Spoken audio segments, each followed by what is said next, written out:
Hello, everyone. Coming to you a few minutes late. Sorry about that. We were trying to stream on Zoom, and it said no. So we are just on Facebook tonight. No Zoom. All right. So, hi, friend. Hi. What are we talking about tonight? We're talking about dysphagia. We're starting at ground zero. We're going to talk about dysphagia in general. Perfect. I want to answer questions for anyone who has questions. Yep. Hi, Ava. So happy you're joining us. If you're on, please say hello. Hey, Kara. Okay, so I'm Kat Ludwig, for those of you that are new. And I'm Stephanie Pepper. I'm a speech language pathologist. Yes. Did you say what you are? I didn't. I'm a dietitian, which is important for dysphagia. But we're not going to talk a whole lot about that tonight unless you guys have questions. Hi, Grace. Hi, Karen. Lovely. The reason why a dietitian is so important in dysphagia, is particularly a dietitian that understands dysphagia. Yeah. Because it's not just as easy as go home and eat something. Go home and eat, or you need more protein, or you need more this, that, or the other. Yeah. Because it's not that easy. So let's talk about why it's not that easy. Well, so it's not that easy because dysphagia is a persistent difficulty swallowing. Right. So, for some people, certain things are more difficult than others. Yeah. So clearly, it will be harder to get certain nutrients in by nature of what your swallowing mechanism will allow. Yeah. Some people have trouble with medicine. Right. If medicine is the only thing that you have trouble with, Right. that's enough. Yeah. That's a lot. It still sucks. Yeah. And that makes life very difficult if you need those medicines and you can't get them in. Yeah. So we talk about that a lot. Okay, so what is dysphagia? Because I think people get caught up in, it's just difficulty swallowing, but it's more than that. It is more than that. It is, so it can be pain. Mm-hmm. It may not be difficult to swallow, but it may be painful to swallow. Mm-hmm. It could be that you feel like food is getting stuck. Now, for some people, food does get stuck. For others, it feels that way because of quite possibly inflammation. Mm-hmm. And there's a lot we can do nutritionally for inflammation. Yep. But there's a lot of reasons why you may have that sensation. Mm-hmm. And we talk a lot about it being a sensory imprint. Yep. And we can talk a little bit more about that later. Yep. So let's talk just briefly about the difference between solids and liquids. Okay. Because some people may have difficulty with liquids, yep, and they're fine with solids. Some may have difficulty with solids and they're fine with liquids. Some people have difficulty with both. Yes. And that is true. What's the difference? So, generally speaking, and specifically speaking, when you have trouble with solids, mm-hmm, it's all about strength and coordination. Mm-hmm. If you have trouble with liquids, it's about speed. Mm-hmm. So if you think about how fast water moves, how fast liquid moves, your swallowing mechanism, all of the muscles and all of the sensory receptors need to send information very, very quickly. Right. The muscles have to move very, very quickly because liquids can get away from you very quickly. And liquids get away from people who don't have swallowing disorders. That's true. So this can happen to anyone. Yes, that's true. But it does happen to most people. Have it happen often. Right. Maybe when not often. When you least expect it. Yeah, it's happened to me recently. I know it's happened to you recently. Mm-hmm. Okay, so that's very, very helpful. So if someone has trouble with both, it's likely both speed and strength. Mm-hmm. And coordination. Yeah. Okay. Because the coordination is necessary for liquids too. So mm-hmm, speed and coordination for liquids and strength and coordination for solids. Mm-hmm. Now, if you have both, trouble with both, double whammy. Yeah. Yeah. But are there things that can be done? Absolutely. Yes, there are. Okay. Absolutely. So we're going to do some chicken because we've heard a lot of talk about chicken lately. We did it last week.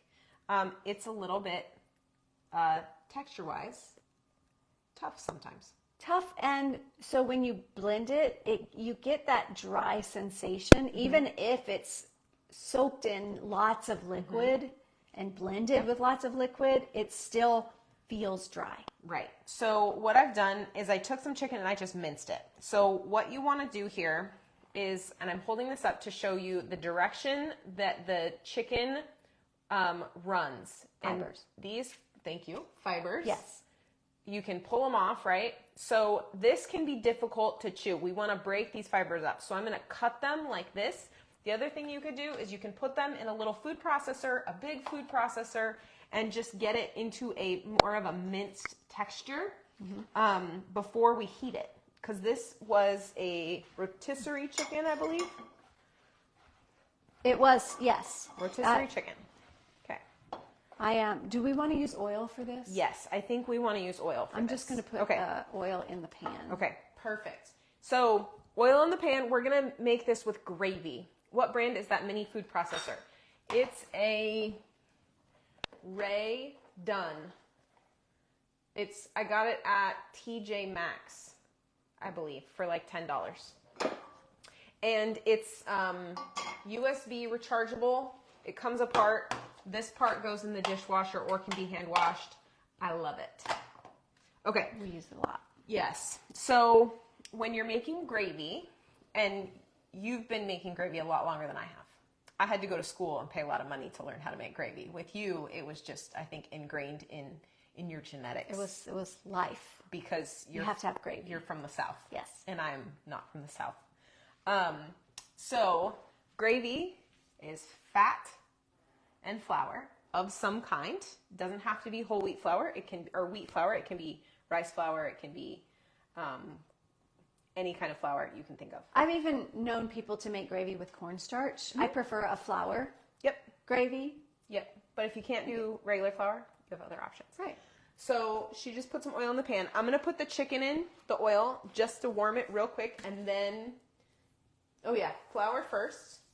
So normally you would...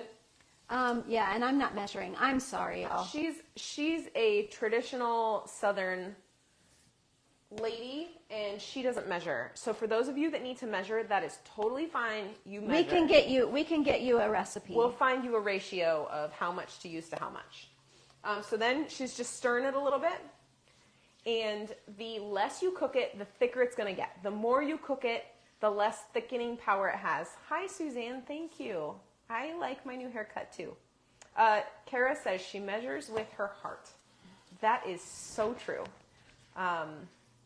Yes, Megan says, I love my little chopper like that. Yeah, it's great. Hi, William.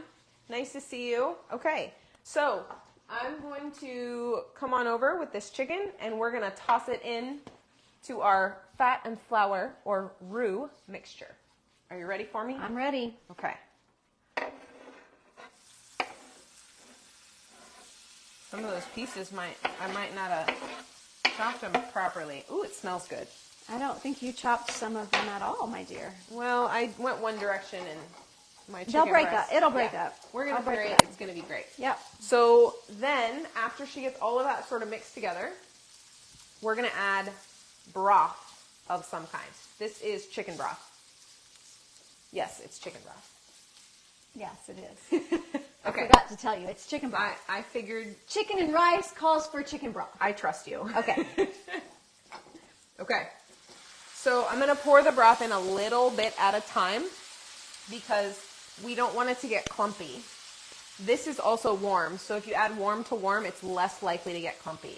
If one of them is cold and you add cold to warm, you're going to end up with lumps, and then if you're blending it, it's not a big deal, but you may have a little more trouble. So we just want to get this chicken nice and warm.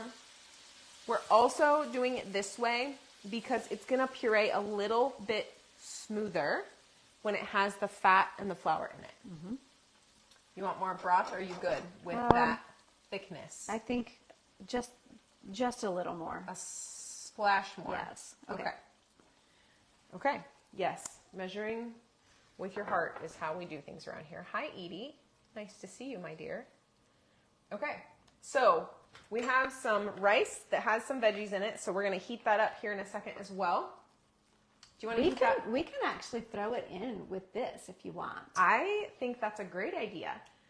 So anytime you're pureeing a meat, we recommend you add a starch to it, like rice or potatoes, because that is going to help it puree smoother. So I might just need a touch more. okay, especially if we add the rice, that rice is going to soak up some of the liquid, so we're going to need a little bit extra.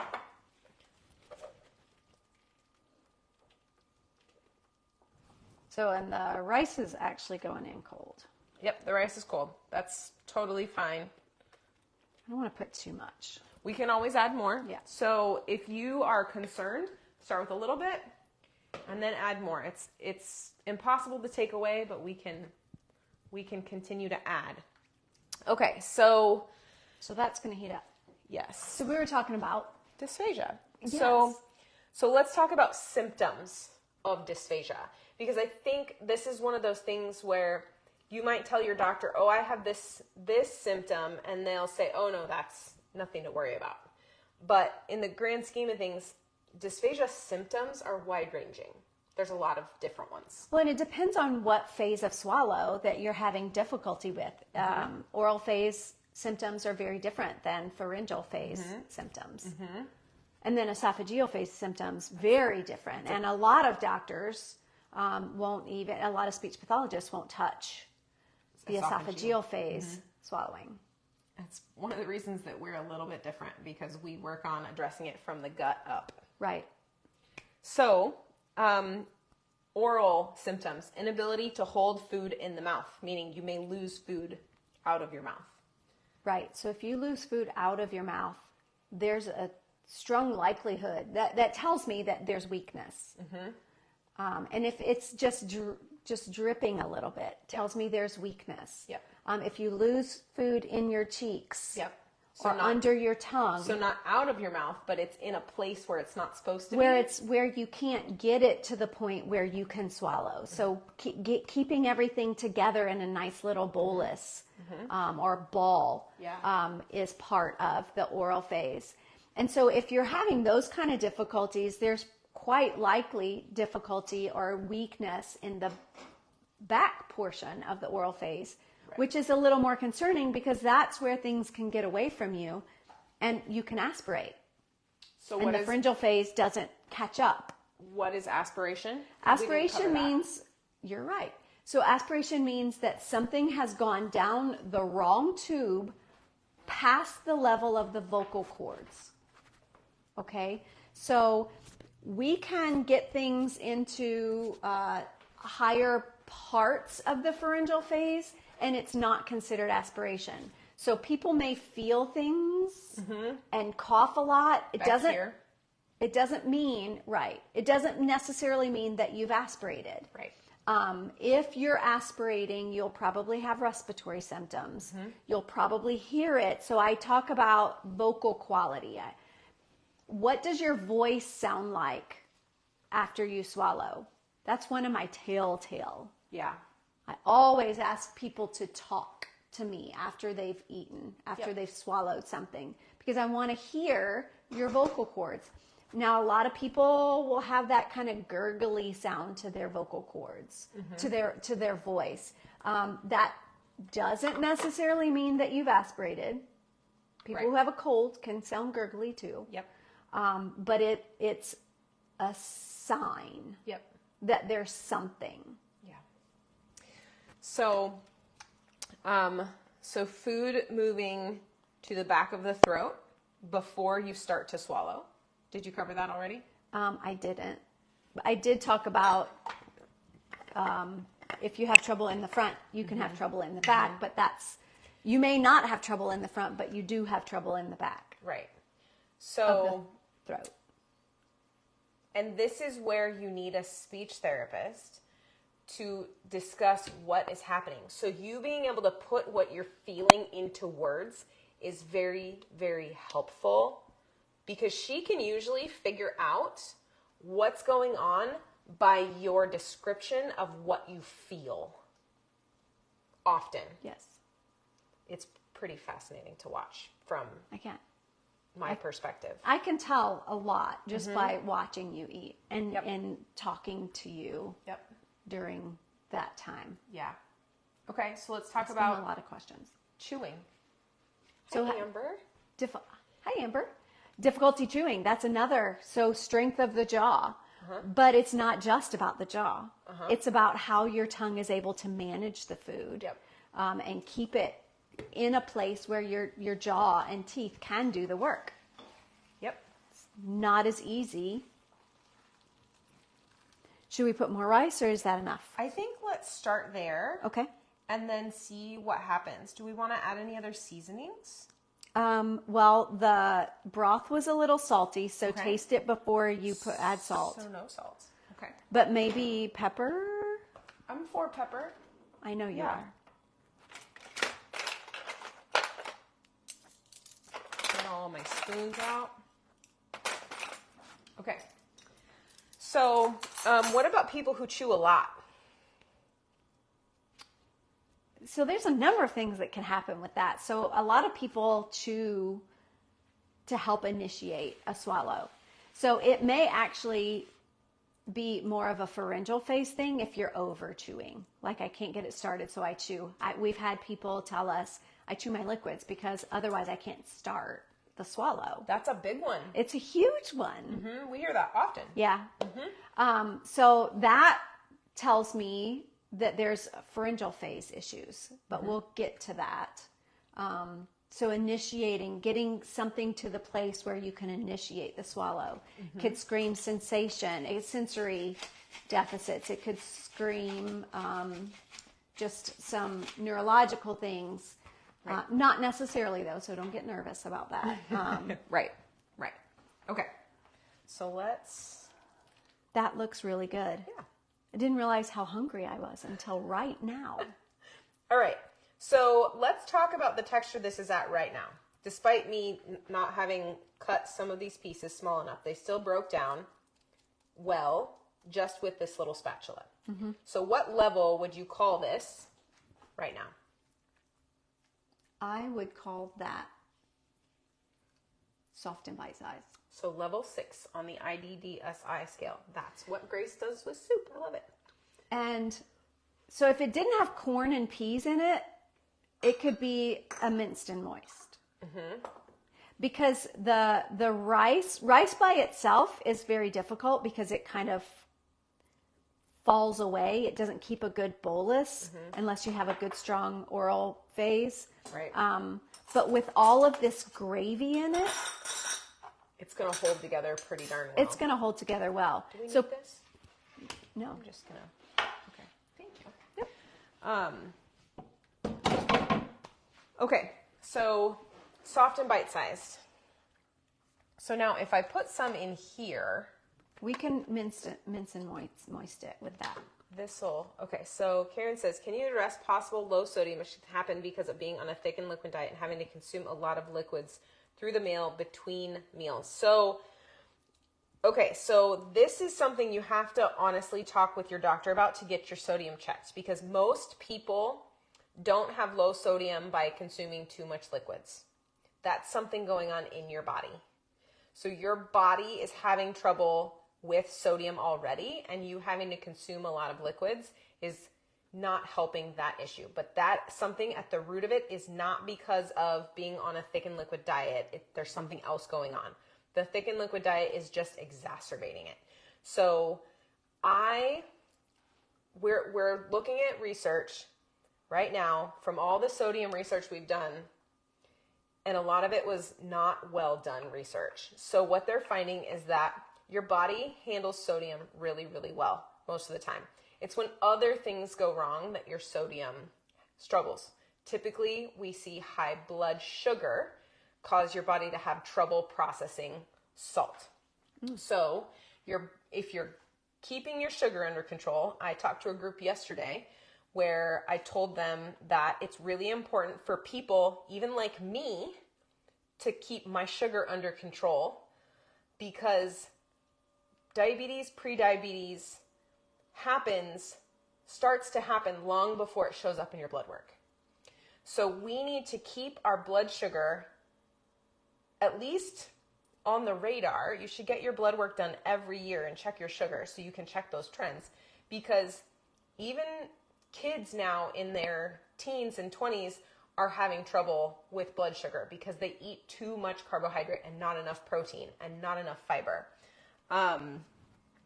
Yeah, so I don't think it's because of the thick and liquid diet. There's something else going on. Does that cause it to be exacerbated? Yes, probably. But that's something, that's another situation. So start with keeping your blood sugar under control and then worry about your sodium. Yeah. Okay. So I put just a little bit of this. We may need more liquid. You want to just splash? Just to. Yeah. Okay. Beautiful. Okay. So this little chopper is not meant to puree things. Okay. No, we're just making it, we're getting it to a minced and moist. Yes. You can also do this with a fork on a plate. But this is easier.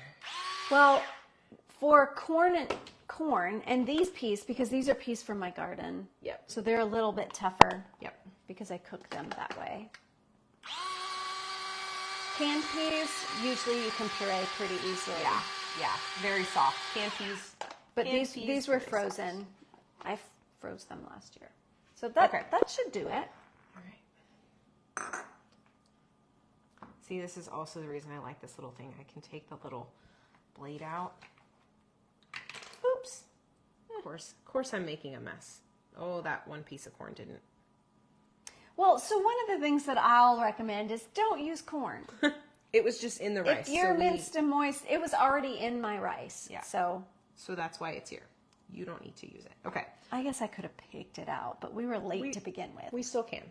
Okay, so level 6, level 5. Soft and bite-sized, minced and moist.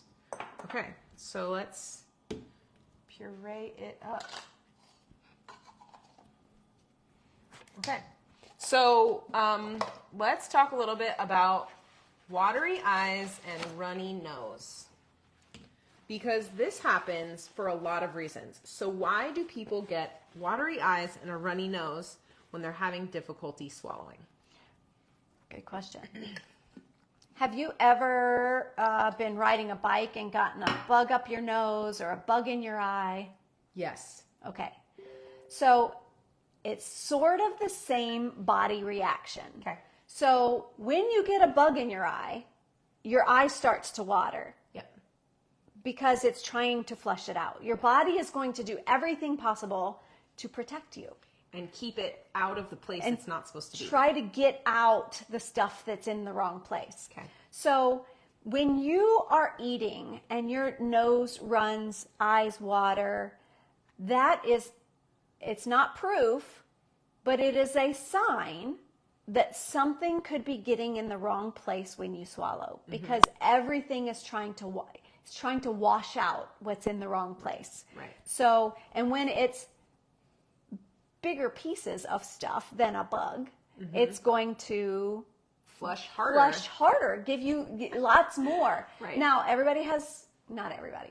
A lot of people have allergies. A lot of people get colds. Yep. And so watery eyes, runny nose, not necessarily always. I had a deviated septum. I had gotten hit by a baseball, I think, once upon a time, and it didn't break my nose, and then I have severe allergies, so I had a crooked nasal cavity, and so my nose ran for years when I would eat, and it wasn't that I was having something get stuck, it was that something was not in the right place, and my body was trying to correct what was going on when I was eating to try to keep things moving properly, and it was very annoying. So it could, and like Stephanie said, it's not a given, but it's a telltale sign that something is not right. Right. Now, if you have watery eyes and runny nose all the time, and it's not just when you eat, then it's less of a sign. So what I would ask you is, when does that happen? Right. Okay. So this is not as hot as it was. So we did pureed last for a reason, because you never, ever, ever, ever put a lid on something that is hot. Ever, ever. Have I said it enough? In a blender. In a blender. Because when things are hot and you turn it on, it creates pressure and that thing will explode and you will get burned. And we do not want any of you to get hurt. So one thing you can do is you can take a towel, probably not a paper towel, but you can take a towel and a rubber band or a hair tie or whatever, put it over the top and then start your blender. And that is going to allow that pressure to be released without you getting hurt. And then you just wash your towel afterwards. Right. So food safety also. Right. But ours is not that hot anymore. It's not that hot. I'm not going to put it on super tight. So it creates pressure in or there. the lid gets stuck and you can't get it off. That is a different kind of problem. So true. So true. Uh-oh. Is it too thick? It might be too thick down there. Well, my blender gets temperamental at times. Okay. it may be. Let's put a little extra. Okay. The rice and the gravy. Yeah, rice and gravy gets very thick. I just got some on my shirt, didn't I? That's okay. Okay, so tipping head back to use gravity to move food. Why would people do that? That scares me.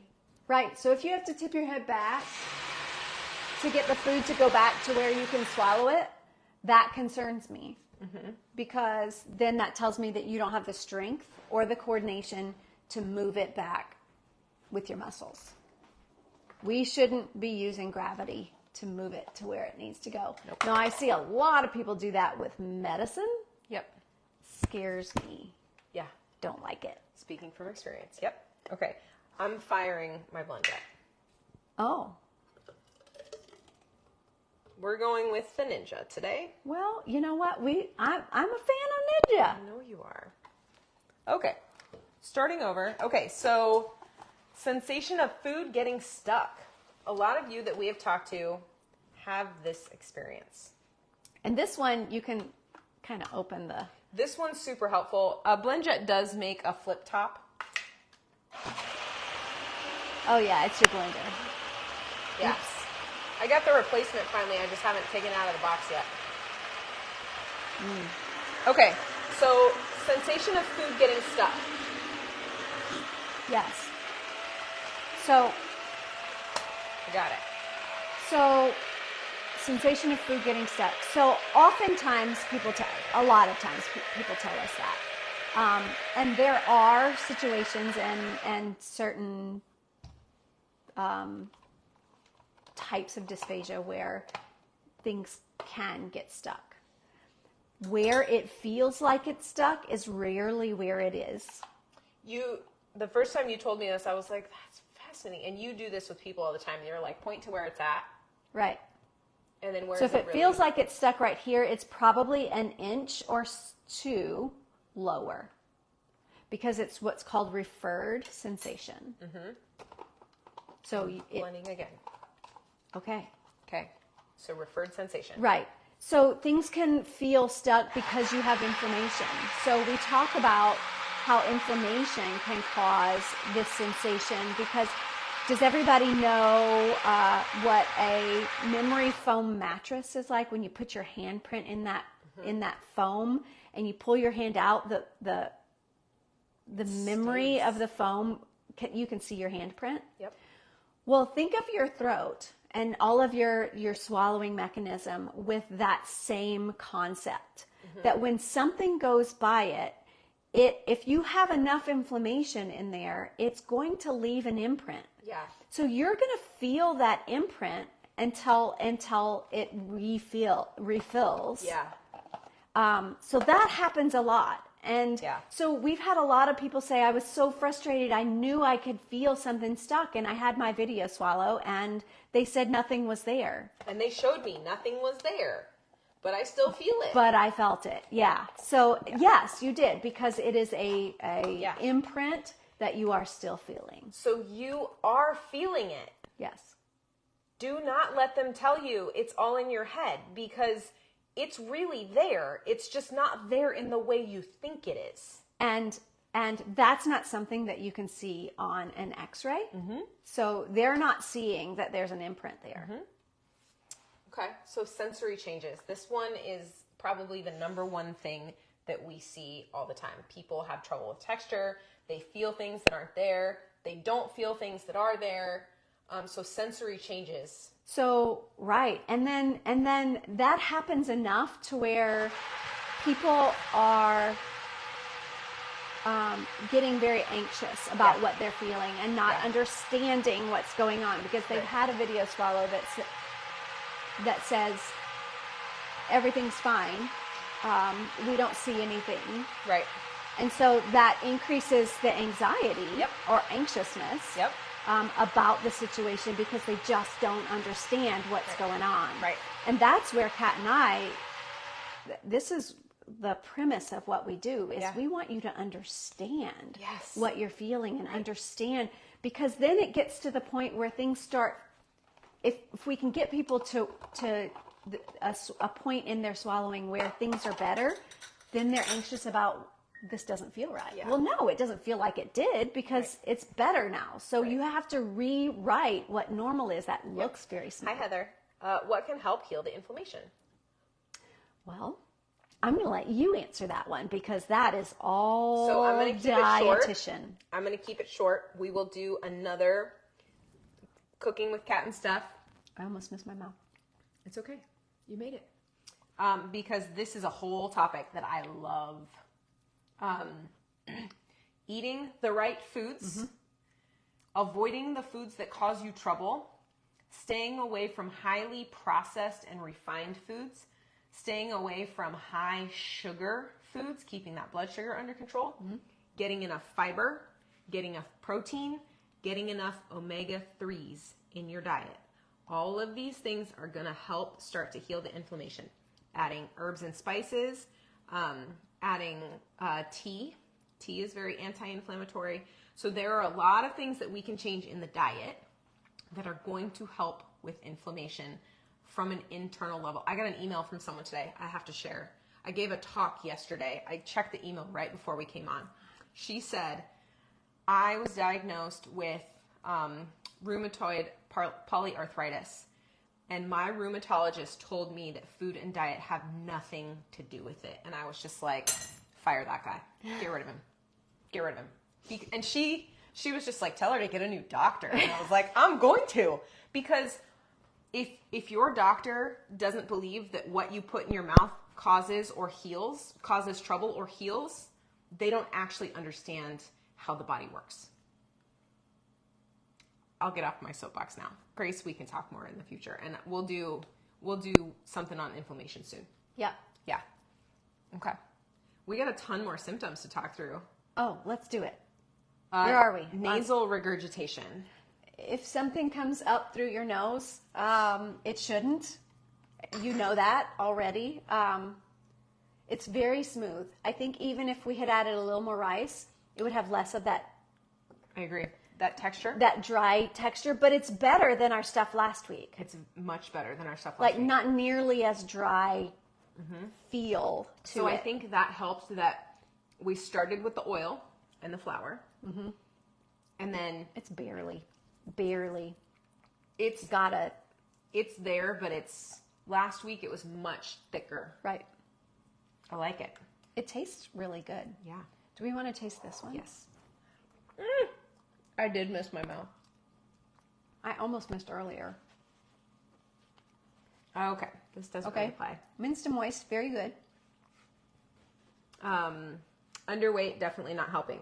Because when you're underweight, that typically means you don't have enough fat. And fat is really, really helpful, especially those omega-3 fats, at managing inflammation. So, clearing your throat all the time. So, clearing your throat all the time tells me that you're feeling something in there that isn't where it should be. So, clearing your throat to get something up so that you can swallow, or you have aspirated, or something has gone down the wrong tube but not aspirated, that can happen too. And we typically cough or clear our throat to get it up beyond where out of the wrong tube. Yep. So coughing is the next one. So coughing is a more it's good. I like rice and gravy with chicken. I do too. So I guess we'll have to stop eating because I just want to eat more. Even the pureed one is very good. So coughing. So that's usually the one that most people know. Add to that puree to make a mold. It would need to be thicker. We'd add more rice. Yep. So coughing, most people know that that's a sign. It's telling me that things are touching areas that shouldn't, and our body is protecting us. So anybody that tries to hide their cough, don't hide your cough because it's your body protecting you. Yeah. Whether it has aspirated or not, Right. coughing does not mean aspiration. Right. You can cough severely just from something being above the vocal cords in the wrong tube, or so up here. Yeah, or something not down here. Just being in the pharynx behind the not uvula. This guy. Yeah. Being in here. Yes, being stuck. So all of that can make you cough. Yep. Because your body wants to get rid of it. Gagging. Your body is not happy with something being there because maybe it sat there too long. Or you're hypersensitive. We see that all the time too. And it may not be in the wrong place at all. You may just be hypersensitive and feel things overtly that shouldn't cause that kind of. There are some sensory desensitization things that we can do to help that. Yep. Unintentional weight loss. It could be because of not eating enough because you're just not comfortable with eating. It could be because you're not getting enough of the right calories in that your body needs because you're avoiding things that are harder to eat, like protein. And we see it a lot in the elderly too, who are having trouble, and they don't necessarily realize that they're having trouble, but they've restricted themselves so much that they start losing weight. And sometimes that's the first time the family starts realizing something's going on. Yep. And dehydration, because you're not getting enough fluids in. And we see dehydration in those who have difficulty with liquids. Yeah. Yep. So esophageal, these are a little bit different. So reflux, acid reflux, and regurgitation, they are two different things. They are not the same, but those are both symptoms of esophageal dysphagia. The regurgitation typically is a different cause than the reflux. Like I said, they're very different. And there's a lot of different reasons that could be happening. So acid reflux, we have to address the root cause of what's going on in the GI tract, which is something that Stephanie and I really, really focus on. Can irritation and clearing occur hours after eating, woken from sleeping? This is likely related to reflux. That's my initial. It's a good initial, but there's also, so if you have a lot of pooling, so pooling would mean, sorry. Come up closer, yeah. So if you have food that sticks to the walls of the pharynx or sticks to the base of the tongue, or falls into the vallecula, which is a little pocket when your epiglottis covers your airway and then comes back up. If you had food on the back of your tongue that was still stuck there because your tongue is weak, it could trap food in there. And over time, that food can drop out of where it's stuck. Okay. And you can feel that later. Okay. So, yeah, then Yes. that makes sense. And actually, it scares me. So in nursing homes or hospitals, I always ask nursing staff or families to help their loved one with oral care after they eat, because if anything is stuck in the cheeks, in the back of the throat that they don't know about, it could be aspirated during sleep. Because your body doesn't do the same things when it's asleep. Well, and everything is relaxed. And so anything that's in there that shouldn't be can fall down and, you breathe. Yep. You have to breathe. In your sleep. You have to breathe. Funny how that happens. I know. So this next one is a little too close to home for me. Okay. Frequent burping and hiccups. You burp. Because I have some poor compensations that I did because of that whole nose problem I told you about years ago. You've learned this so well. You taught me so well. So now I'm working on getting that pharyngeal wall in the back. This is what Stephanie taught me. So the pharyngeal wall and the back of the tongue have to come together when you swallow.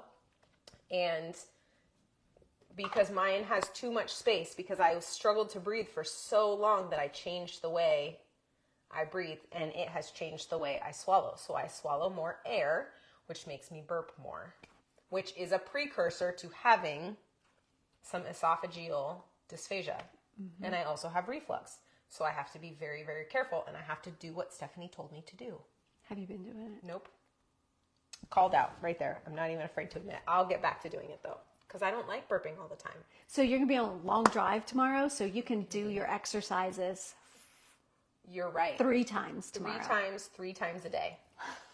Deal. She's going to check on me, too. I'm calling her every hour, every other hour. If you're hypersensitive, can residue being stuck make the tickle feel even worse? Yes, probably. But if you're hypersensitive, food may not get stuck there because you don't let it get there. You know what I mean? Yeah. If you're hypersensitive, as soon as it touches there, You're coughing, you're clearing your throat, you're doing something, but it's still possible. I'm not going to say no. So yes, hypersensitivity can definitely make a little tickle worse. Yeah. Okay. I think we covered most of these. Feeling of fullness, so you're eating less. That comes back to something going on in the GI tract. Hoarseness or changes in vocal quality, which you discussed earlier. It can also happen with esophageal dysphagia. If there's reflux coming up too, it might not just be what's going down. It might be what's coming up. That is true. Because a lot of people have esophageal dysphagia and they don't have oral pharyngeal dysphagia. But if they have esophageal dysphagia, what happens? So esophageal dysphagia over a long period of time can cause the pharyngeal phase of swallow to become compromised. The reason for that is, number one, it changes what you're eating, changes the nutrient content. Right. You may change the things you eat because certain things cause more reflux. It can also, if you think about the acid that's coming up, and over time, it may come up farther. The acid can come up as high as your nasal cavity. Yeah. That's called LPR, laryngopharyngeal Reflux. LPR. I got the easy word. She got the hard words. Thank you. That's the one I couldn't think of. Okay. So over time, and then, so you start getting malnourished, and the more you're malnourished, the weaker the muscles get. The weaker the muscles get, the less you eat. So the more malnourished you are. We call this. You say it. Vicious cycle. Yep. So you eat less, your muscles get weaker. It just keeps going and gets worse and worse. So then the muscles of the pharyngeal phase can and do. I bet several of you have been told this from maybe me, that it's possible and it's happening. Yeah. And so we address nutrition first. We have to get you out of the cycle. We have to correct the nutrition before your muscles can hold on to that strength. Right. And rebuild. We don't want to try to strengthen muscles that are malnourished and weak. No, because it's not going to work. Nope. So We meet you where you are, the things that you can eat. We find more things that you can eat, and we help the nutrition to make the muscles able to increase strength. Yep. Yeah. Good job. Good job.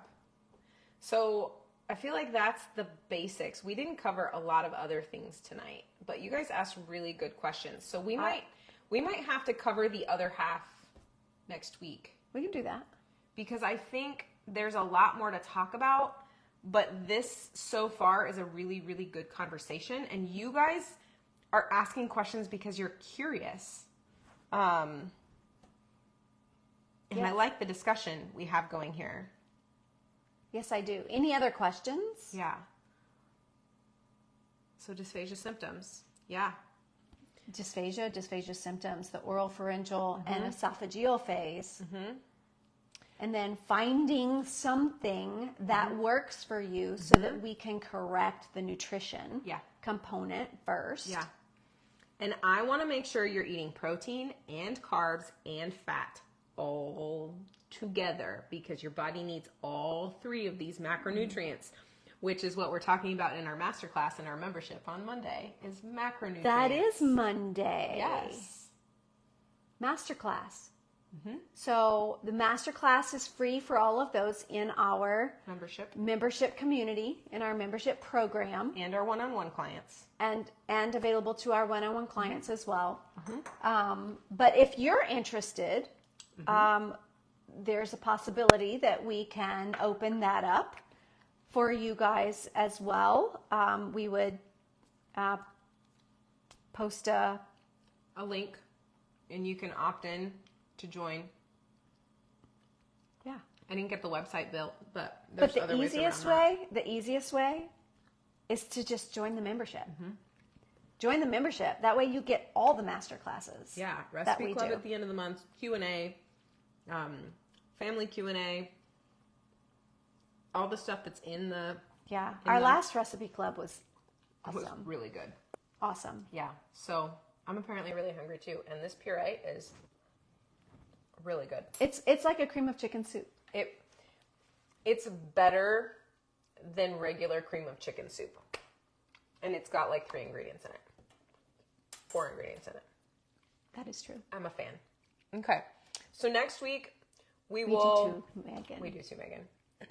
Next week we will talk about causes of dysphagia, complications of dysphagia, and we'll try to get to tests for dysphagia. Okay. Because I think based on the number of questions we had today, I think those 3 topics of dysphagia are going to have more questions as well. Yes. And we'd love to answer them. Yeah. So please join us. Yes, please. Next Wednesday. Thank you for being here, everybody. If you're interested in the masterclass on macronutrients next week, if you are struggling with nutrition, this one is for you. You need to know more about why you need to eat certain things. And I'm going to give you that info. And how you can eat certain things. And you can learn macronutrients from any dietitian, but you can't learn the importance of how to get those in. Yep. When you have dysphagia from just any dietitian. That's true. I wish you could, but a lot of them don't understand dysphagia. But I'm working with a couple of dietitians actually that are going to help create some resources. Great. Yeah. I love it. Yeah. All right, everybody. Have a great rest of your week. I hope it's sunny where you are and you get to enjoy some beautiful weather. Yes. And have a great weekend. We'll see y'all later. Bye.